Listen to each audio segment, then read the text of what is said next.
विष्णु विष्णु तृतीय प्रधान सरस्वती सरस्वती देवी विद्या विद्या भवानी श्लोक प्रदान प्रदान प्रदक्षय प्रदष्ट सरस्वती लोक सृष्टि देवी सिंहवाहिनी सिंहासन द्रेगांग सुंदरी सरस्वती देवी प्रधान विद्या सहस्रार नर्दन शक्ति शक्तीश्वर पूजा सरस्वती दुर्गा रूपिणी लक्ष्मी विष्णु पूजा शक्ति देवी देवी देवी आदि पराशक्ति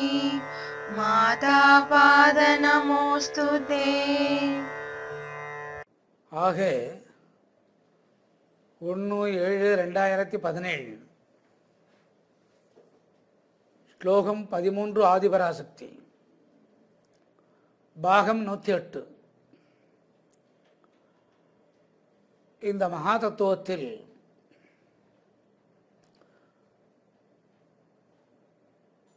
அன்னை ஞானத்தை கற்றுக் கொடுப்பது. ஆதிபராசக்தியானவள் ஞானத்தை கற்றுக் கொடுக்கிறாள். இது அஸ்வதி குமாரதிகளை வைத்து கற்றுக் கொடுப்பது. பொதுவாக அஸ்வனி குமாரர்கள் என்று சொல்வார்கள். அவர்கள் இந்த நிலைக்கு வருவதில்லை. அவர்கள் காயத்ரி மந்திரத்தோடு இணைக்கப்படுகிறார்கள். இது அஸ்வதி குமாரதிகள். அஸ்வதி குமாரதிகள் இந்த வேலையை செய்கின்றார்கள். பெண்ணை கொண்டு பெண்ணின் வழியே ஆன்மீகத்தை கற்பது. இப்பொழுது தாயான அன்னை ஆதிபராசக்தி ஆன்மீகத்தை அருளி கற்றுக் கொடுக்கிறாள். இதற்கு முன்னால் 10 வகையான நிலைகளை வித்யா ஷட்வித்யா என்று சொல்லக்கூடிய சரவணம் என்ற நிலைக்குள் பார்த்து கொண்டு வந்திருக்கிறோம். அந்த சரவணத்துக்கு முன் சுகம் பஞ்சபக்தி சுகத்தை கண்டோம். அதற்கு முன் அவித்யா வித்யாவை கண்டோம். அதற்கு முன் ஆரோ அவுரோ என்ற தத்துவத்தை பார்த்தோம். அதற்கு முன் சுகத்தை கண்டறிந்தோம். அதற்கு முன் ஆதாரம் என்று 6வது நிலையான சரவணத்துக்குள்ளே இப்பொழுது இருந்து கொண்டிருக்கிறோம். ஆதாரம் சுகம் ஆரோ அவுரோ அவித்யா வித்யா சுகம் பஞ்சபக்தி சுகம் சரவணம். வித்யா ஷட்வித்யாவுக்குள் வரக்கூடிய காலத்தில் அஸ்வதி குமாரதிகள் இடது வலது பாதத்தை கால் கட்டை விரலின் அடிப்பாகத்தை தொடுகின்றனர். சில ஆன்மீக நேயர்களுக்கு வலது கால் கட்டை விரலின் அடிப்பகுதியும், சிலருக்கு இடது பாதத்தின் கட்ட விரல் அடிப்பகுதியிலும் துவங்குகிறது. உயர்நிலையில் இருக்கக்கூடியவர்களுக்கு வலது கால் கட்டை விரலிலிருந்து துவங்க வேண்டும். பிறப்பிலே ஆன்மீகத்தின் தன்மை தெரிந்தவர்களுக்கு வலது கால் கட்டை விரல் அடிப்பகுதியிலிருந்து அஸ்வதி என்று சொல்லக்கூடிய குமாரதிகள் பாம்பின் உருகொண்டு வலது பாதத்தின் வழியாக ஏறுகிறார்கள். முதிர்ச்சி அடைகிறதுக்கு முன் நிலை.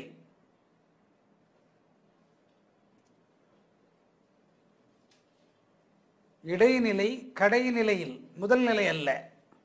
அங்கு துவங்குபவர்களுக்கு இடது பாதத்தின் கட்டைவிரல் அடிப்பகுதியிலிருந்து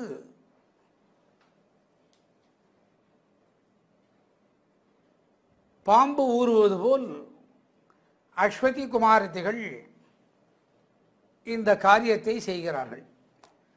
ஏன் அங்கிருந்து வர வேண்டும்? அஸ்வதி என்னக்கூடிய கிரகாச்சாரத்தின் நட்சத்திர மண்டலம் பாதங்களில் துவங்குகிறது. பாதங்களில்தான் துவங்குகிறது. பத்மாசனம் இடும்போது இடதுகால் உள்மடித்து வலதுகால் மேல் வைப்பனர். மாயை அறுபட வேண்டும் என்ற காரணத்தினால் அது ஒரு வழியாக இத்தனை நிலைகள் வந்த பின் உடலில் என்னென்ன மாற்றங்கள் ஏற்படுகிறது, அந்த உடல் மாற்றத்தின் தத்துவம் என்னவாக மாறுகிறது, இந்த ஆசனத்தின் தன்மை என்ன,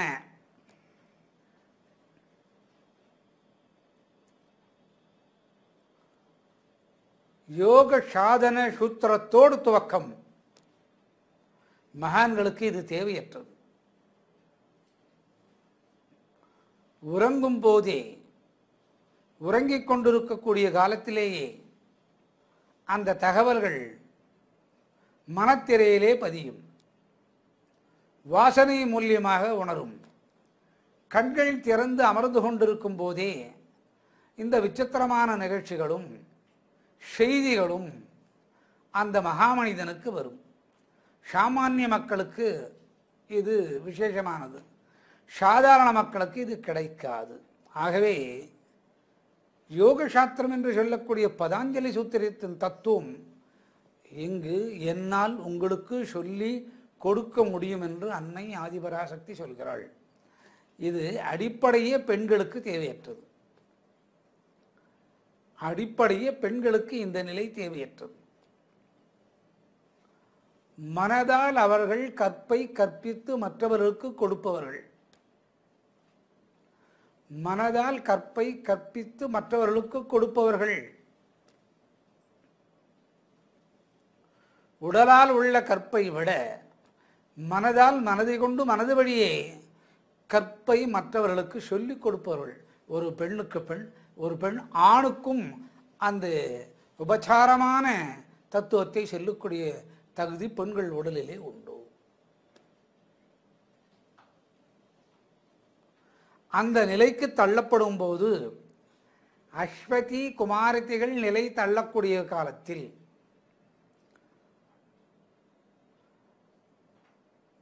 இந்த உடலிலே இருக்கக்கூடிய அவயங்களின் நிலை மாற்றப்படுகிறது. உடலிலே இருக்கக்கூடிய அவயங்களின் நிலை மாற்றப்படுகிறது. முதலில் அஸ்வதி குமாரத்திகள் நரம்பு மண்டலங்களை சீர் செய்கின்றனர். காட்சிகளின் விரிவாக்கம். தந்தியில்லா கம்பி.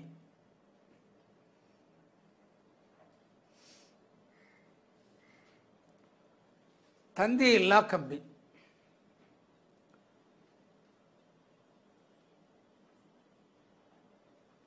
தந்தி இல்லாத கம்பி போல் வேகமாக உடலில் ஆன்மீக செய்திகள், அதன் நிகழ்ச்சிகள் நடக்கும் முன்பு நடப்பதை தெரிவிப்பது. நடக்கும் முன் நடப்பதை தெரிவித்து பின் அதை நடக்க வைத்து அந்த நிகழ்ச்சிக்கு ஒப்புவமை ஏற்படும்.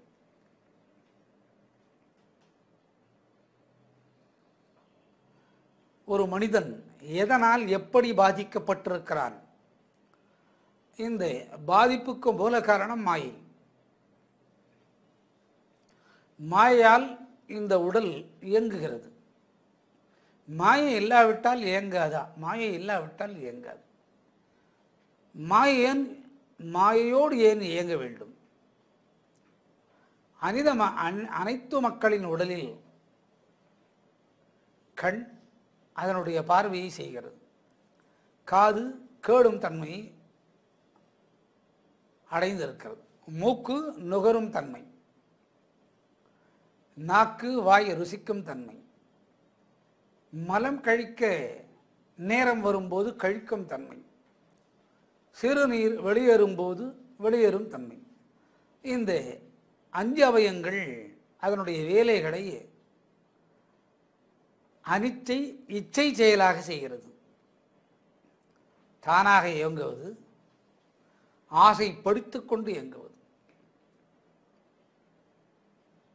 ஆசை என்பது ஒன்றுமில்லை, இன்று மோர் சாதம் அருந்த வேண்டும், இது ஆசை. கிடப்பதை உண்பது அனிச்சை. இது இந்த செயலுக்கு கர்மேந்திரியம் என்று பெயர். ஆகவேதான் மகாபாரதத்தில் கண்ணன் கர்மயோகம் என்பதை ஒன்றை படைத்து வைத்திருக்கிறான்.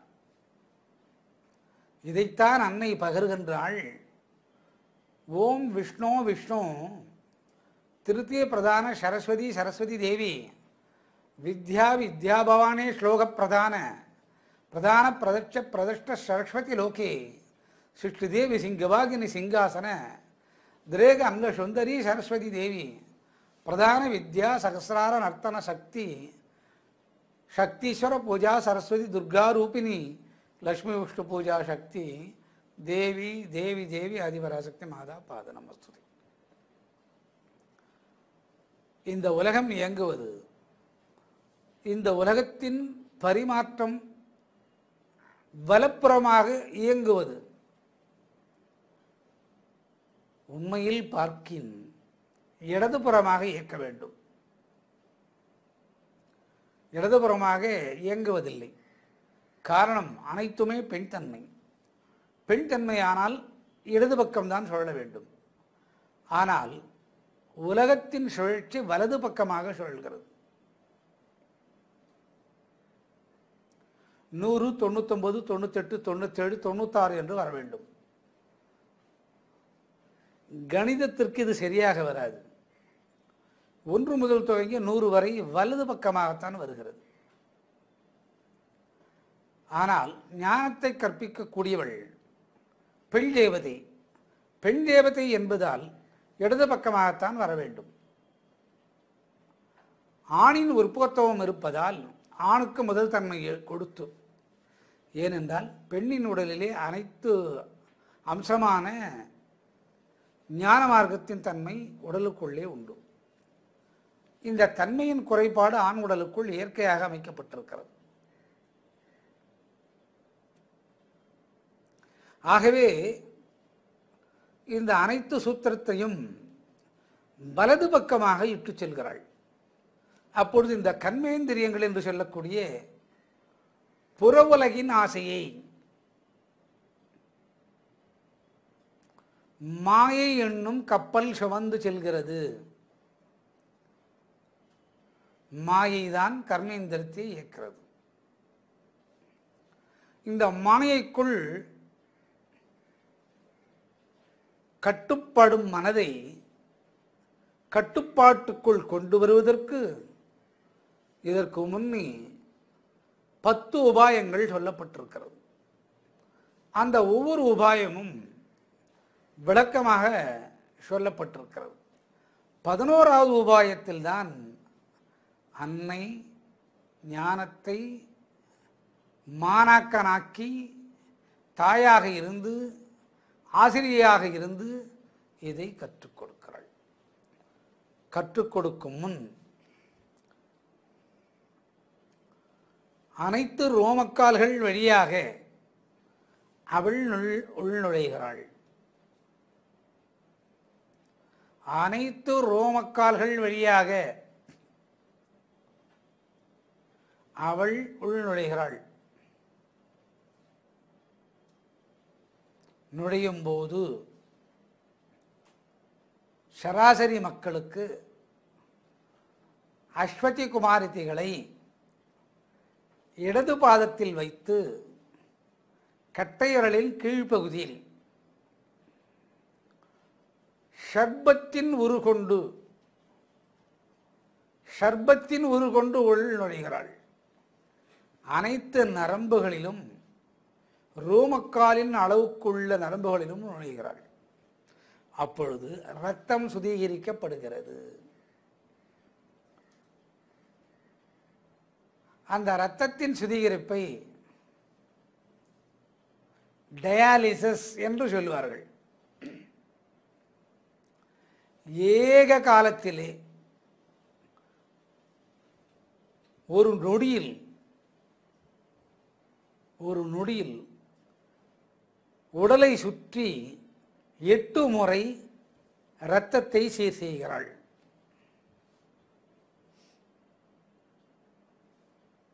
இதற்கு இடது பாதத்தை முன்மொழிகிறாள். இந்த ஸ்லோகத்தின் 10 வரி இலக்குக்குள்ளே இதுவரை 108 பாகங்களாக சொல்லி வருகிறோம். 107 பாகங்களை ஆன்மீகத்தின் விரிவான தத்துவத்தை சொல்லியிருக்கிறோம். இதுகள் தெரிந்த பின், இது நடைமுறைப்படுத்தப்பட்ட பின், ஒவ்வொரு ரோமக்கால்களிலும் அன்னையின் அஸ்வதி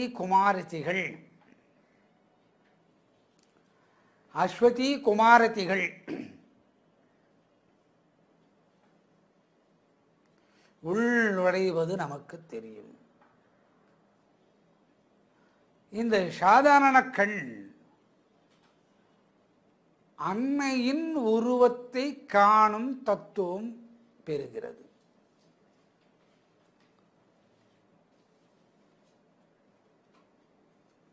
இதில் தோல்வி அடைந்தவர்கள் கௌரவரும் பாண்டவரும். இறைவன் முன்னே நின்று கொண்டிருந்தான், உணரவில்லை. கர்மேந்திரியம் பழுத்தவர்கள், ஞானேந்திரியத்தில் உள்ளவர்கள், அவர்கள் கூட கர்மேந்திரத்தின் மாயை வெற்றி கொள்ளும் அளவுக்கு நடந்து கொள்ளவில்லை. இல்லையென்றால் ஒரு பகடையாட்டம் வந்திருக்குமோ? ஒரு பெண்ணை தன் மடி மீது அமர்த்தும்படி துரியோதனன் சொல்வானோ?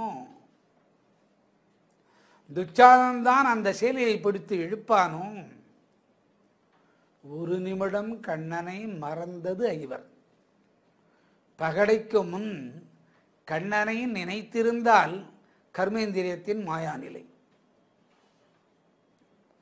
பகடைக்கு முன் ஒரு முறை கண்ணனை நினைத்திருந்தால், கண்ணனோடு கண்ணனாக கண்கள் வழியே கண்ணனை கண்டவர்கள், அவர்கள் கூட கர்மேந்திரியத்தில் கண்ணனை மறந்தார்கள். மாயையின் வருவது.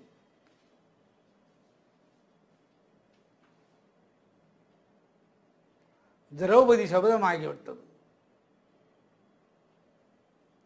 இந்த கர்மேந்திரியத்தை அன்னை அதே ஊனக்கண் கொண்டு அதில் இருக்கக்கூடிய மாயை அஸ்வதி குமாரதிகள் வழியாக எடுத்து தன்னுடைய உருவத்தை காட்டி கொடுக்கிறாள்.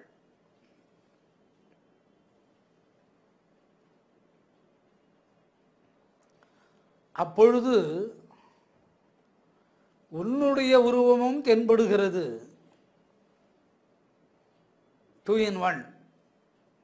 உன்னுடைய உருவம் தனியாக ஒன்று தென்படுகிறது. அன்னையின் உருவம் மனிதனை போல் தென்படுகிறது, ஒரு பெண்ணை போல். உன்னுடைய உருவத்தை நீ பார்க்கின்றாய். உன்னுடைய உருவம் ஒன்று அன்னையை பார்க்கின்றது. உனதே 2 உருவம். அந்த 2 உருவங்களும் அன்னையை பார்க்கின்றது. டெலிபதி.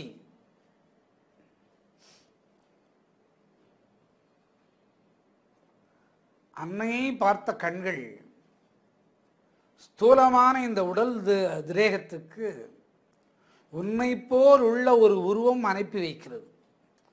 அன்னையை ஆனந்தமாக காண்கிறாய். என்ன வேணும் ஞானத்திலே அன்னை கேட்கிறாள்.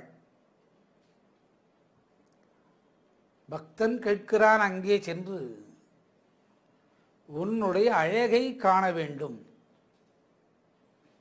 மாயா உலகத்திலே அனைத்து பெண்களின் மாயா உலகத்தின் ஆசைகளை வைத்து அழகுகளை விகாரத்தின் கோணத்திலே பல வகையாக கண்டவன் அங்கு சென்று அன்னையின் அழகை காட்ட வேண்டும் என்று அன்னையிடத்தில் கேட்கிறான். அவ்வளவுதான், அன்னை அவளுடைய அழகை காட்டிக் கொடுக்கிறாள். அன்னை அவளுடைய அழகை காட்டிக் கொடுக்கிறாள்.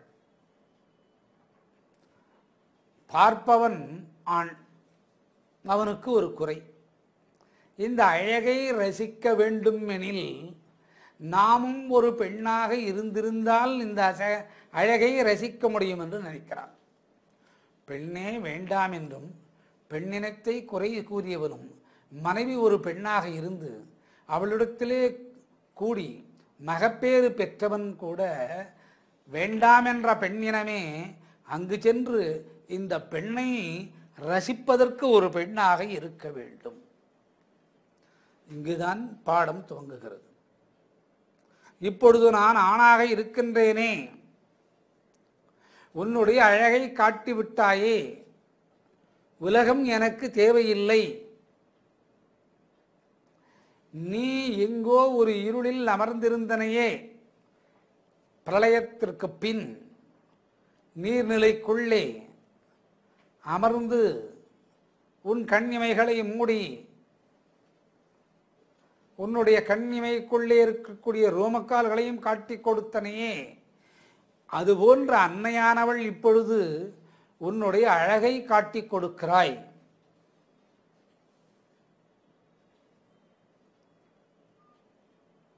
மகனே, என் அழகை நான் காட்டி கொடுக்கவில்லை, உனது இடது பாதத்திலே இருக்கக்கூடிய அல்லது வலது பாதத்திலே இருக்கக்கூடிய காலின் கட்டை விரல் அடிப்பகுதியில் அஸ்வதி குமாரர்கள் உள்நுழைந்தனர். அவர்கள் உன்னுடைய இரத்தத்தின் அடர்வு நிலை,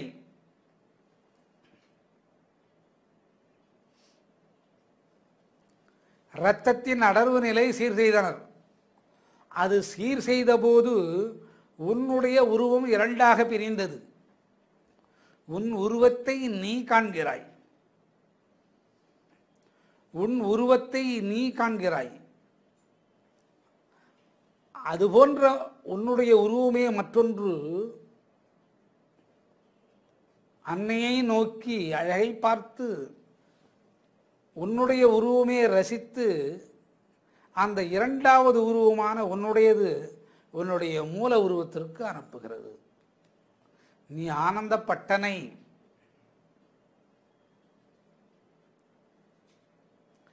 இது அஸ்வதி குமாரர்கள் செய்யக்கூடிய கடமை.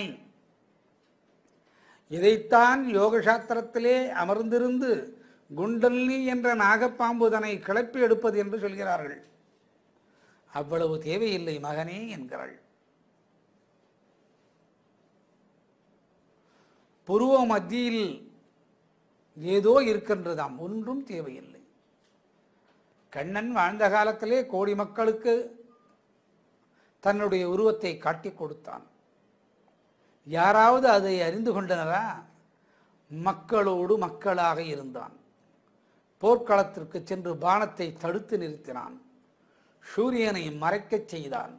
சூரியன் சந்திரனை உலகுக்கு கொடுத்து அமாவாசை என்ற இடத்தை மாற்றி அமைத்தான். உணர்ந்தனரா? உணரவில்லையே. பாழாய் போன இந்த உடலிலே கர்மேந்திரியம் என்ற இலக்கை மாயை வைத்து பந்தாடுகிறான் இறைவன். அதை தான் எளிவாக இந்த பெண்ணான ஆதிபராசக்தி சமர்த்தாக நடத்துகிறாள். ஏன் இதை நடத்த வேண்டும் என்ற ஒரு கேள்வி. மாயை முழுதும் மருந்து, காமத்தின் விகாரம் களையெடுத்து அந்த விதை முளைக்க செய்யாமல் போகச் செய்து உலகத்திலே இருக்கக்கூடிய அனைத்து பெண்களையும் ஆதிசக்தியின் தன்மையோடு பார்க்கும் நோக்கத்தை அவள் காட்டிக் கொடுக்கிறாள். ஒரு விலை மாதுக்கள் இடத்திலே கூட அன்னையை காண்கிறாள். இந்த கர்மேந்திரியத்தை சுத்தப்படுத்தும் போதுதான் ஞானத்தின் கதவுகள் திறக்கப்பட்டு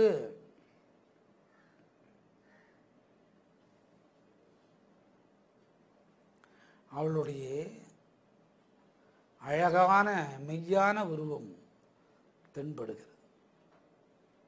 அங்கு ஒரு குறை உனக்கு, நம்மை போன்ற ஒரு உருவம் தானே, பார்த்து நம்முடைய உருவம் பிரிந்து சென்று பிரிந்த உருவம் அதை உணர்ந்த பின் அதை நம்மிடத்திலே சொல்கிறதே, நீ கேட்டது அழகு,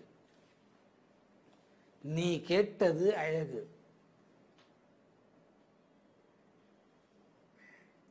உன் அழகை காட்ட வேண்டும் என்று கேட்டாய். பல்லாயிரம் ரோமக்கால்கள் வழியே உள்நுழைந்து அவள் காட்டுகிறாள். அனுபவித்து விட்டாய். இங்கு உன் மனதுக்கு ஒரு குறை. என்னை போன்று என் உருவம் அறிந்து அந்த உருவத்தின் வழியே நான் அடைகிறேனே. கர்மேந்திரத்திலே இருக்கக்கூடிய மாயை இங்கு வடிகட்டப்படுகிறது, வடித்தெடுக்கப்படுகிறது. இந்த நிலை வந்தவுடன் அந்த இரண்டு உருவங்களும் ஒன்றாக இணைகிறது. உன்னுடைய உருவமே இரண்டு, அந்த இரண்டு உருவங்களும் ஒன்றாக இணைகிறது. இணைந்த பின்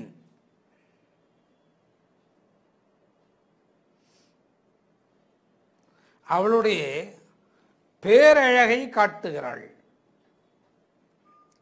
அழகை ரசித்தனை பின் பேரழகை காட்டுகிறாள். ஏன் இந்த பேரழகை அவள் காட்ட வேண்டும்? இது ஆண்களுக்கு சித்தியாகும். பெண்கள் உடலில் இந்த நிலை ஆனந்தமான நிலையில் உண்டு. அவளும் பெண், இவளும் பெண். ஆண்களுக்கு இது சித்திக்கும். கண்ட பின் ஆகா, அழகை கேட்டோம், பேரழகை காட்டினாள், பேரழகுக்கு முன் அழகை காட்டினாள். எப்படி இது சாத்தியமாகும்? எப்படி இது சாத்தியமாகும்? அங்கு ஒரு கேள்வி ஒரு ஆணுக்கு பிறக்கிறது. அங்கு ஒரு கேள்வி ஒரு ஆணுக்கு பிறக்கிறது.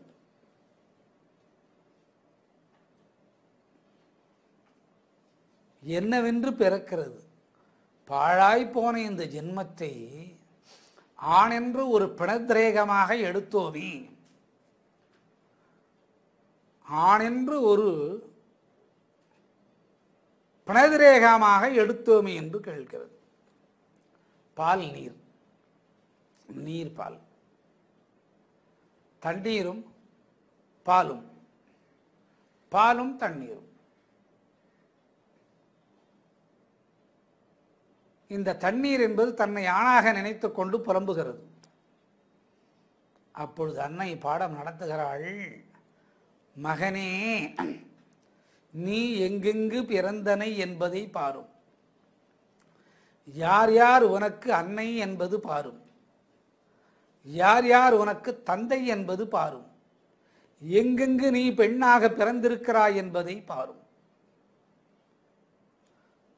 அப்பொழுது செய்த ஆராதனையின் பயனாக, அப்பொழுது நீ செய்த ஆராதனையின் பயனாக இப்பொழுது ஆணாக பிறந்திருக்கிறாய். மனம் ஏற்றுக்கொள்ளுமோ? பாலோடு பால் இணைக்க கறந்த பால் கறந்தபடி இருக்க நன்றாக இருக்கும். அங்கு ஒரு குறை வருகிறது. இத்தனை பிறப்புகள் நீ பெண்ணாக பிறந்து என்னை காண வேண்டும் என்று ஆசை கொண்டனை, இப்பிறப்பிலே நீ ஆணாக பிறந்தனை என்கிறாள்.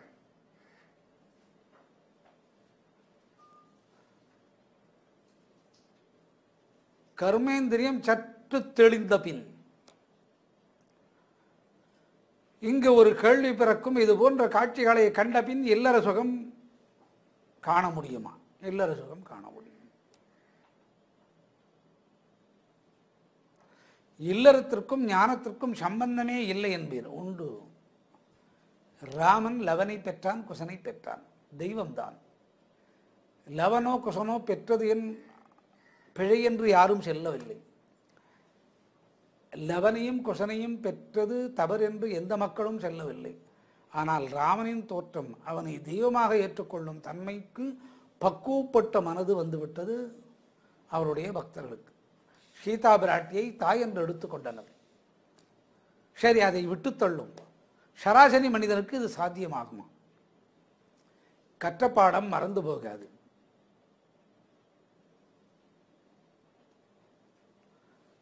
கற்ற பாடம் மறந்து போகாது. 5 பிள்ளைக்கும் தாய், 5 பிள்ளைக்கும் தாய். இத்தனை பிறப்புகள் பெண்ணாக இருந்தால்தான் ஒரு பிறப்பில் அந்த பெண்கள் நினைத்தனராம், ஆணாக பிறந்து உன்னை ரசித்தால் எவ்வண்ணம் இருக்கும் என்று. அதற்காகத்தான் இந்த பிறப்பு என்ற ஆணின் பிறரை நீ அடைந்திருக்கிறாய் என்று சொல்கிறாள். ஆணின் பிறப்பு. அதற்கு முன் இத்தனை பிறப்புகள், இத்தனை தாய் தந்தையர்கள். இதற்கு குதம்பை சித்தரின் பாட்டுகளை கேட்டால் தெரியும். பட்டணத்தடிகளின் பாட்டுகளை கேட்டால் தெரியும். காகசத்தரின் பாட்டுகளை கேட்டால் தெரியும். அவர்கள் எடுத்து எழுதி வைத்து சென்றனர். இன்றும் நம்மோடு வாழ்ந்து கொண்டிருக்கின்றார்கள். இப்பொழுது ஒரு குறை. ஆணாக இருந்து நான் அனுபவிக்கிறேனே, உன்னோடு முழுமையாக அறிய முடியவில்லையே.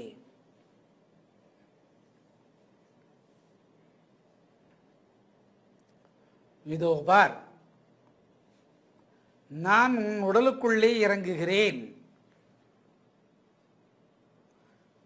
கர்மேந்திரியத்திலே இருக்கக்கூடிய மாயை அறுபட்டு விட்டது. மாயை அறுபட்டு விட்டது என்பது என்ன? ஒரு மகாபாவியும் ஏற்றுக்கொள்வது. இறைவன் அப்படித்தானே ஏற்றுக்கொண்டிருக்கிறான். 1000 கோடி மக்களிலே எத்தனை பேர் நல்லவர்கள்? இந்த பூமியை தாங்கிக் கொண்டுதானே இருக்கிறது. இந்த பூமி இந்த பாவச் செயலை வைத்து சுழண்டு கொண்டுதானே இருக்கிறது.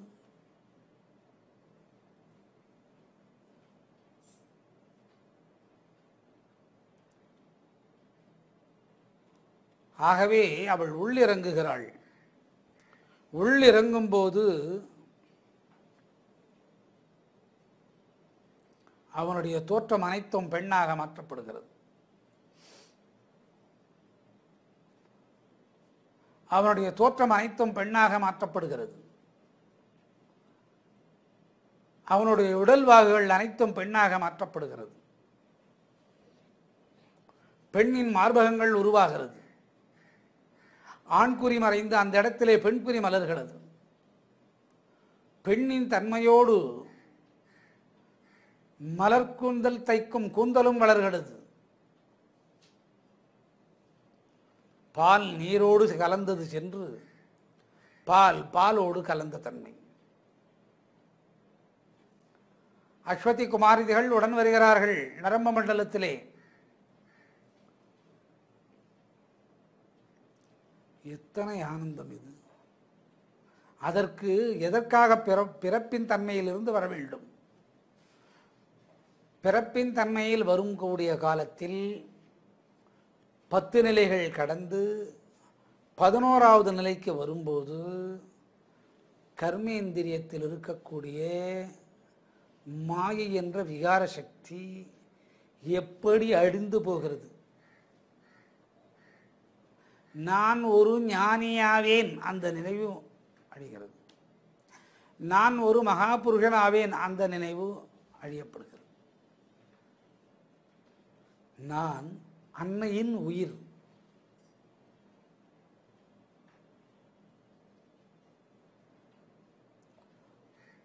ஒன்றுமில்லை அன்னை இடது பாதத்தின் வழியே நுழைவது. சில இனத்தவருக்கு வலது பாதத்தின் வழியே நுழைகிறாள். யோகத்தை குண்டலினி சக்தியை கற்கும் முன் பத்மாசனம் இட்டு இடது நாசியில்தான் வெளிக்காற்றை உள்ளுக்கு இழுக்க வேண்டும். முதலில் 2 நாசி வழியாக உள்ளே இருக்கக்கூடிய காற்றை உமிழ வேண்டும், இழுத்து வெளிவிட வேண்டும். 18-20 முறை அதுபோன்று செய்து மூக்கின் வலது துவாரத்தை அடைத்து இடது நாசி வழியாகத்தான் பிராணன் என்று சொல்லக்கூடிய வெளியே சுழக்கூடிய காற்றை உள்ளிழுக்க வேண்டும். அந்த பிராணாயாமத்தின் கதையை இதோடு இணைத்த பின்னே சொல்கிறோம். ஆதாரங்கள் குண்டலினி சக்தி, சுழுமுனை,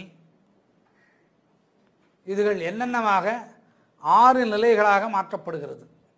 அது எப்படி தொடர்ந்து செயல்படுகிறது என்பதை பின்னால் பார்ப்போம்.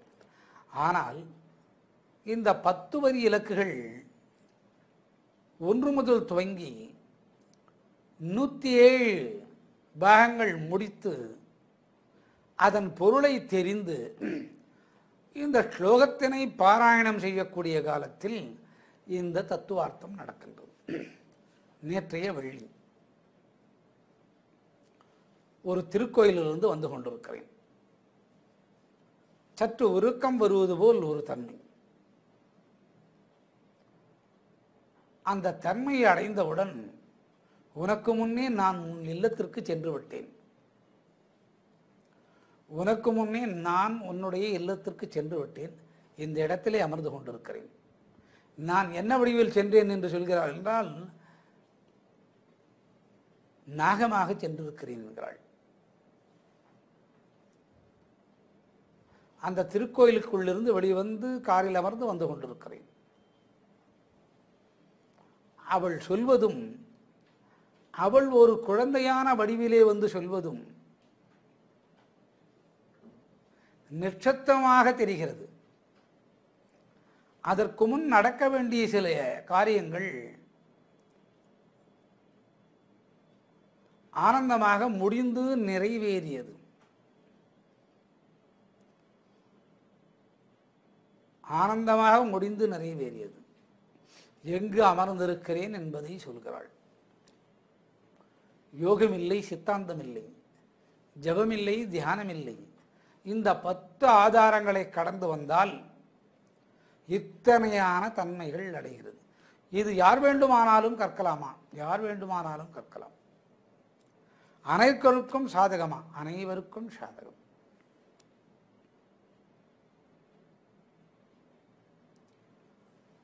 பத்து வரிகளில் பாராயணத்தன்மைக்குள் இதுகள் அடக்கம். இருப்பது 10 வரிகள். அதற்கு 108வது பாகமாக இந்த நிலை மலர்ந்து கொண்டிருக்கிறது.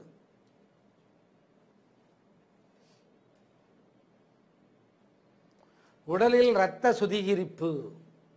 இதை பெண்களுக்கு மாதவிலக்கு என்ற தன்மையோடு இயற்கையிலே இறைவன் வைத்திருக்கிறார். தத்துவார்த்தத்தை அந்த கர்ப்பப்பை செய்கிறது. அன்னை மாயைக்குள் உட்படுத்தி விதை வாங்கி ஆண் பெண் என்ற உருவுகளோடு பிள்ளை பேறு நடக்கின்றது. அவ்வளவுதான். அடுத்தது அவளுடைய பேரழகை காட்டுகிறாள். பேரழகை காட்டும் முன் எந்த ஒரு மனிதன் இந்த பேரழகை கண்டானோ அழகை காண்கிறான். அழகை காணும் முன் அவனுடைய உருவங்கள் 2ஆக பிரிகிறது.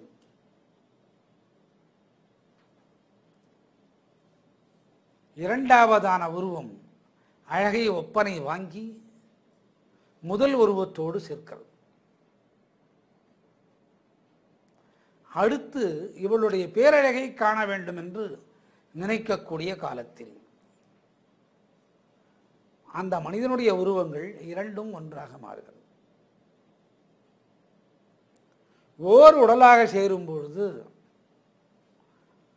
பேரானந்தமான பேரழகை காட்டிக் கொடுக்கிறாள். பேரழகை காட்டிக் கொடுக்கக்கூடிய காலத்தில் தன்னுடைய உருவம் ஆணாக இருக்கின்றதே, அதற்கு பதில் கொடுத்து விட்டாள். பல பிறப்புகள் நீ பெண்ணாக கடந்தனை,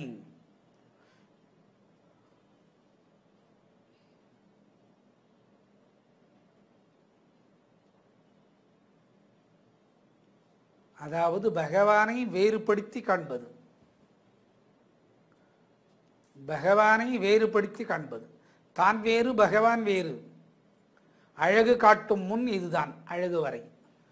பேரழகு காட்டும் போது நானே பகவானாகிறேன்.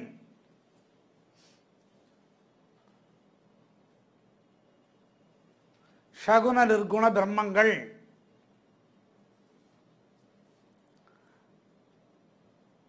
பகவானை சிலை வடிவு கொடுத்து வேறாக்கி வெளிவைத்து தொழுதல். இரண்டாவது அன்னை பேரழகை காட்டும் போது உள்நுழைகிறாள்.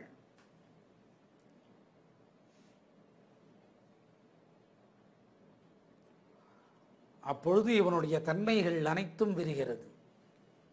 கர்மத்தின் செயலால் எழுந்த விதை விந்து பிந்து கலாதி நமோ நமஹா, இது அங்கே சுட்டெரிக்கப்படுகிறது. உடலெடுத்து இன்பம் காண வேண்டும் என்ற எண்ணம் உள்ளுக்குள்ளே இருக்கும்.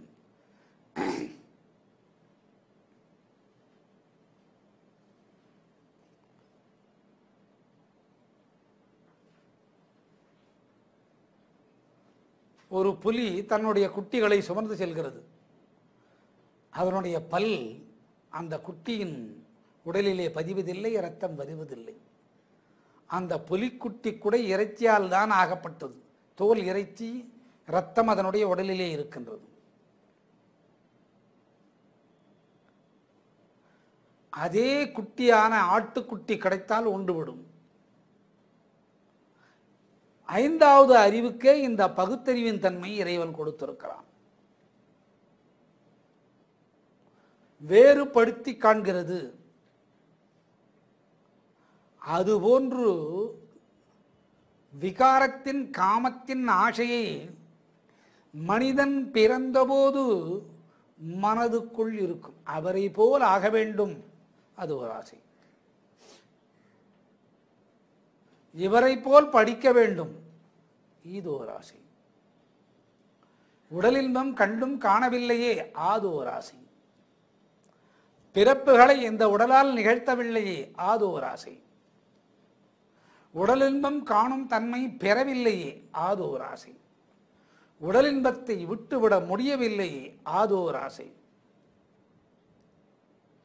கர்மேந்திரத்திலே விதை ஓடித்தான் வருகிறது. எதுவரை விதை ஓடுமோ அந்த விதையை வைத்துத்தான் அன்னை கர்மேந்திரியத்தை ஞானேந்திரியமாக மாற்றுகிறாள்.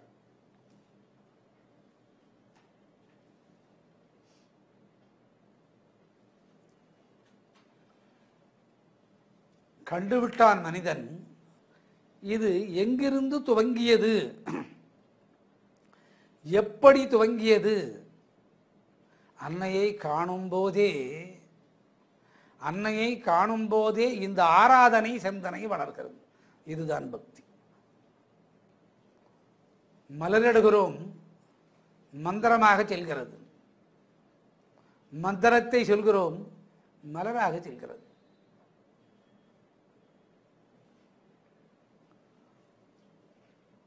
மலரை இடுகிறோம், மந்திரமாக செல்கிறது.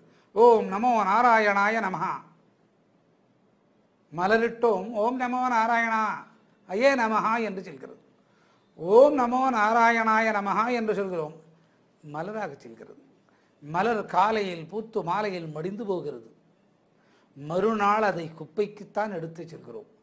அந்த மறுநாள் குப்பைக்கு எடுத்து செல்லும் மலரை பக்தன் கையிலே வாங்கி தான் தலையிலே சூடி அதற்கு ஒரு அழகை காட்டி தானும் அழகுணர்ந்து எத்தனை ஆனந்தமாக இந்த மலர் இருக்கிறது என்று பக்தனுக்கு சொல்லிக் கொடுக்கிறான்.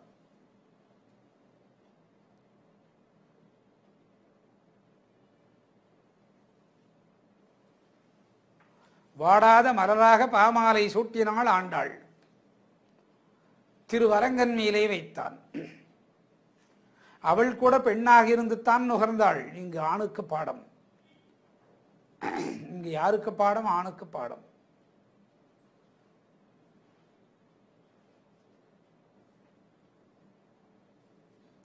இந்த இரத்தங்களின் சுதீகரிப்பு அஸ்வதி குமாரத்திகள் செய்த பின், அழகு பேரழகு கண்ட பின், உடலின் பகுதி 5 பாகமாக பிரிக்கிறாள்.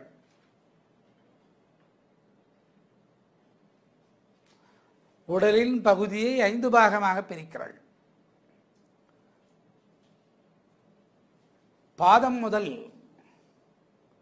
முழங்கால் மூட்டு வரை ஒரு பகுதி, அடுத்தது தொடை பகுதி லட்சுமி நரசிங்கன், அடுத்தது நாபி பகுதி தொப்புள், அடுத்தது கழுத்து பகுதி, கழுத்தோடு சேர்ந்த இதய பகுதி, ஆனால் கழுத்துதான், அடுத்து சிரசின் உச்சிப்பகுதி. 5 பாகங்களாக பிரித்து ஒரே பிறப்பில் 5 பாகத்தையும் சீர் செய்வது உண்டு. ஒரே பிறப்பில் 10 நிலை கடந்து வந்தோம். பிறப்பின் தன்மை முதலிலே கண்டோம். இதற்கு முன் அது சொல்லி முடித்தாகிவிட்டது. பிறப்பின் ரகசியம் அதை உணர்ந்தோம். பிறப்புகளின் உறவுகள் இறைவனோடு எப்படி உறவு ஏற்படுகிறது என்பது, எதற்காக பிறந்தோம் என்ற நிலை, அதற்கடுத்தது பஞ்சபக்தி சுகம், 5 அவயங்களிலே இறைவனை காண்பது. சரி, 5 அவயங்களிலே இறைவனை கண்ட பின் 11வது நிலையிலே ஏன் கர்மேந்திரியம்? இத்தனை பாடம் நடத்தியதற்கு பின்தான் பாடம் நடத்தக்கூடிய காலத்தில் இந்த கர்மேந்திரத்தின் வழியாக விதையை சுட்டெரிக்கிறாள். இதுதான் ஆரம்பத்தின் துவக்கம். மாயைக்குள் புகுந்து விடாமல் இருப்பதை கற்றுக்கொண்டோம். அது 6வது நிலை. இங்கு கர்மேந்திரத்தை வைத்து அதே பாடத்தை நடத்துகிறாள். உன்னால் சுட முடியாது, அந்த மாயா சூன்யத்தை நான் சுட்டு விடுவேன், அதற்காக நான் உன் உடலுக்குள்ளே இறங்குகிறேன், இதோ பார். வித்தை ஷட்வித்தை, சரவணத்தின் 6வது நிலையில் அன்னை இதைதான் பாடமாக நடத்துகிறாள். அன்னை மூலியமாக ஆன்மீகத்தை கற்றுக்கொள்வது, அவளிடத்தில் இருந்து கற்றுக்கொள்வது. 7. 11 அவளே கற்றுக் கொடுப்பது. தாயுமாகி தந்தையுமாகி அவளே இந்த ஆன்மீகத்தின் தத்துவத்தை கற்றுக் கொடுப்பது. ஏன் அவள் கற்றுக் கொடுக்க வேண்டும்? உடனடி நிவாரணம். மாயைக்குள் இருக்கக்கூடிய விகாரத்தின் காமத்தின் நிலையில் விதைக்குள் அவள் புகுந்து விதையை அழிப்பது. புரியவில்லை? பிரம்மசூத்திரம் சீர் செய்கிறாள். பிரம்மசூத்திரம் சீர் செய்கிறாள். பிறப்பில்லை, விதைக்குள் புகுந்து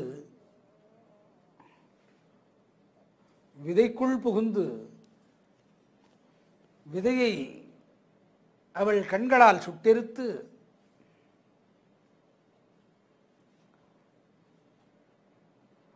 விதை மீண்டும் முளைக்காமல் செய்து பிறப்பு என்ற நிலையை கடக்கச் செய்து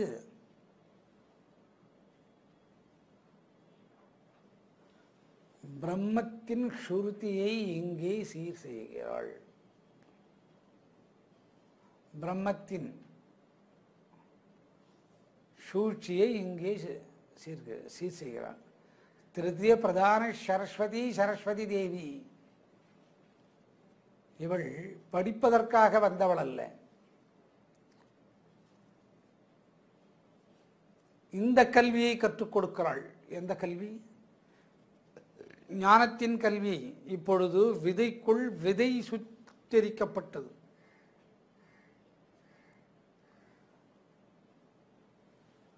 உடல் அழியப்படவில்லை.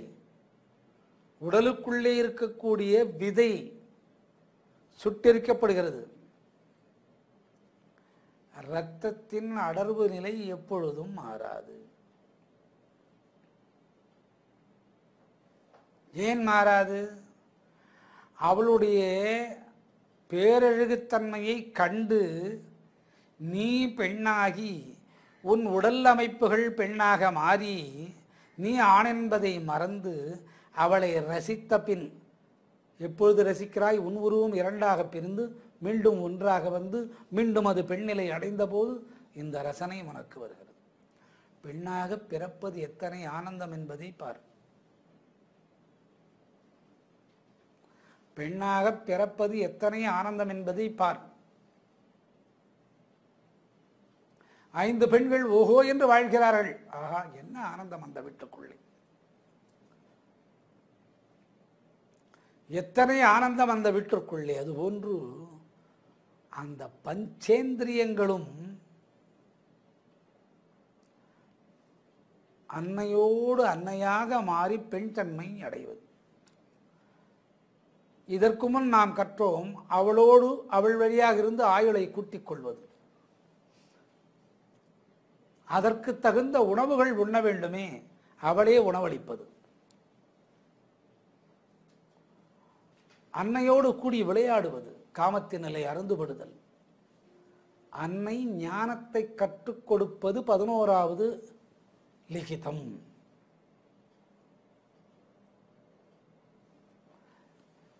இந்த ஒரு நிலைக்கு வரும்போது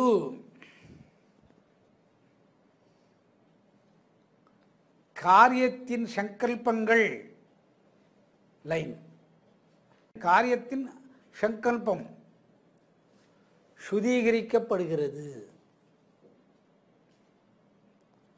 காரியத்தின் சங்கல்பம் வேண்டுதல், வேண்டிக் கொள்வதற்கு ஒன்றுமே இல்லை. மூச்சுக்காற்று பரிமாற்றம் மாற்றப்படுகிறது. ஆகாரத்தின் பரிமாற்றம் மாற்றப்படுகிறது. நீர் உள் இறங்கும் தன்மை மாற்றப்படுகிறது. குடிநீர். மலம் நீர் வெளியேற்றும் தன்மை இடரப்படுகிறது. இது அடிப்பாதத்தை வைத்து செய்கிறார்கள். அடிப்பாதத்தின் கால் கட்டை விரலின் அடிப்பகுதி. 2 கால் வழியின் 2 பாதத்தின் வழியாக செய்வதுண்டு. ஒன்று இடது அல்லது வலது கட்டை விரலின் அடிப்பகுதி.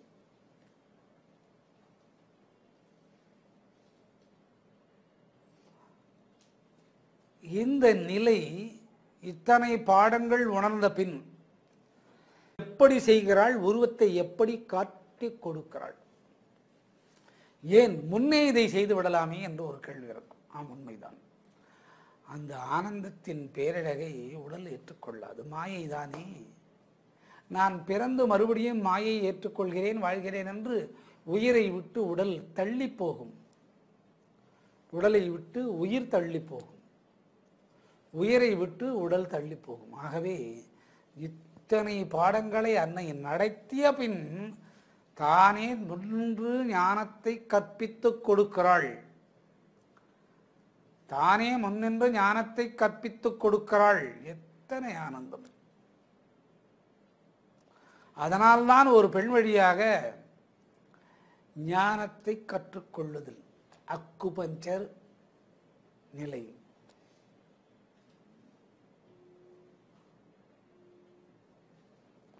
பீஷ்மருக்கு கடைசி ஆயுதம் இதுதான். பீஷ்மருக்கு கடைசி ஆயுதம் இதுதான். இந்த விகிதாச்சாரப்படி, இந்த விகிதாச்சாரத்தின் தத்துவப்படி யோகாசனம் பயில வேண்டியதில்லை. யோகாசனம் ஒரு கால் பயின்றால் அங்கும் இந்த நிலைதான்.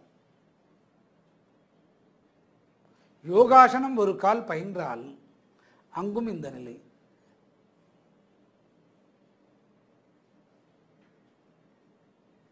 சஷ்டி கவசம் இதுதான் சொல்கிறது.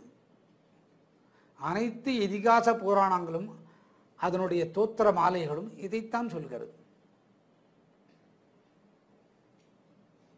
எந்த தோத்திரத்தையும் எடுத்துக்கொள்ளுங்கள், ஸ்லோகத்தினுடைய இதை தான் சொல்கிறது. யோகாசன முறையில் கற்று அது தெளிய வேண்டும். இதை நேரடியாக 10 இலக்குக்குள்ளே உள்ளான வரிகளை தொகுத்து ஆராய்ந்த பின் இந்த விரிவுரையின் ஆக்கத்தை மனதிற்குள்ளே ஏற்றுக்கொண்டால் இத்தனை நன்மைகளும் கிடைத்து விடுகிறது.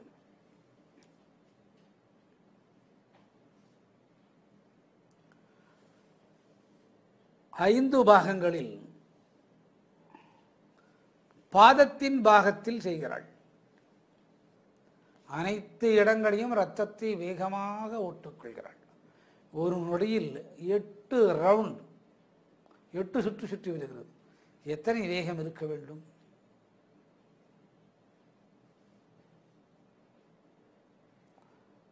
அந்த தன்மை எத்தனை வேகமாக மலர வேண்டும்? 8 சொட்டு ரத்தம் ஒரு துளி விந்து என்றான்.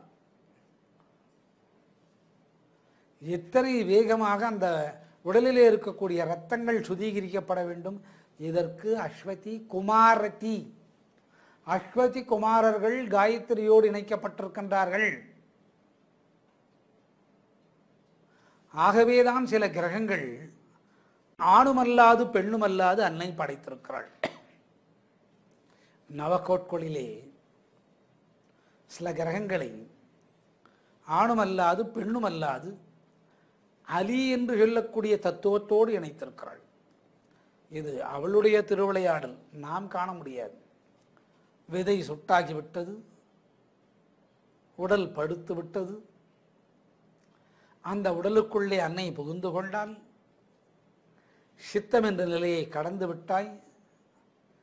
சித்தத்திலே புத்தியை உணர்த்தி அவளை கண்டுவிட்டாய். புத்தியும் சித்தமும் ஒன்றானது. இந்த உடல் அவளை கண்டுவிட்டது. அடுத்து யோகசாஸ்திரத்தின் அடிப்பாதத்தை விடுத்து அதனுடைய ஜல்லடைய நரம்புகள் துடைப்பகுதிக்கு வருகிறது. இது பொருத்தமாக வரவில்லை என்பேன். ஆம், ஒருவன் தன்னுடைய அண்ணியை தன் மடிமேல் அமர்த்த வேண்டும் என்றான். அந்த தொடை பழந்து இறந்தான். ஏன் சிரசிலே அடித்து அவனை கொண்டிருக்கலாமே? துரியோதனனை சிரசிலே அடித்து கொண்டிருக்கலாம், பாதத்திலே அணிந்து கொண்டிருக்கலாம், நாபியில் அடித்து கொண்டிருக்கலாம். தொடை பகுதி படைந்துதான் இறந்தான். அங்கு தெய்வீக சக்தி இருக்குது. அங்கு என்ன தெய்வீக சக்தி இருக்கிறது? ஆண் உடலாயினும் பெண் உடலின் தன்மை அந்த தொடை பகுதியிலே உண்டு.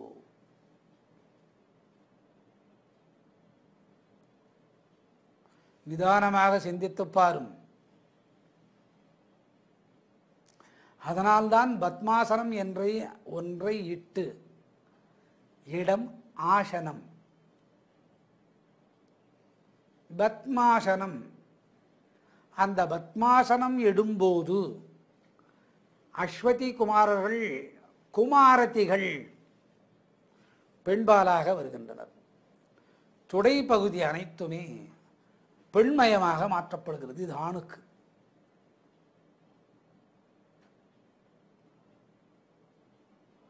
பெண் பகுதியாக மாற்ற பெண் அந்த தொடை நரம்புகள் நேரே மூளையோடு இணைக்கப்படுகிறது.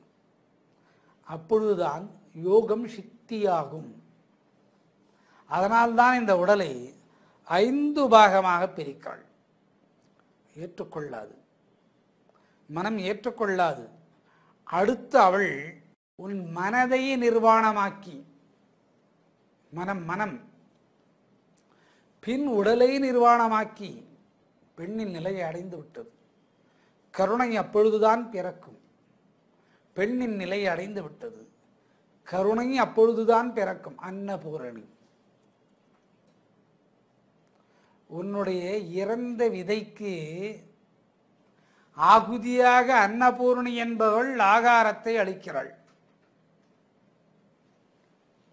பாவம் கழிபடுகிறது,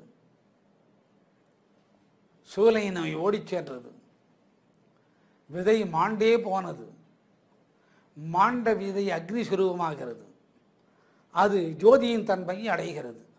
ஜோதியின் தன்மை அடைந்த போது துடைப்பகுதிக்கு எழுந்தருள பண்ணுகிறது.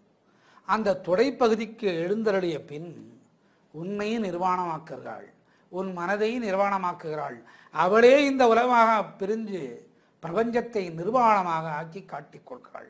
அவளின் தத்துவம் ஆன்மீகத்திற்கு துடைப்பகுதியிலிருந்து எப்படி வருகிறது என்று சற்று பொறுத்து இருந்து பார்ப்போம்.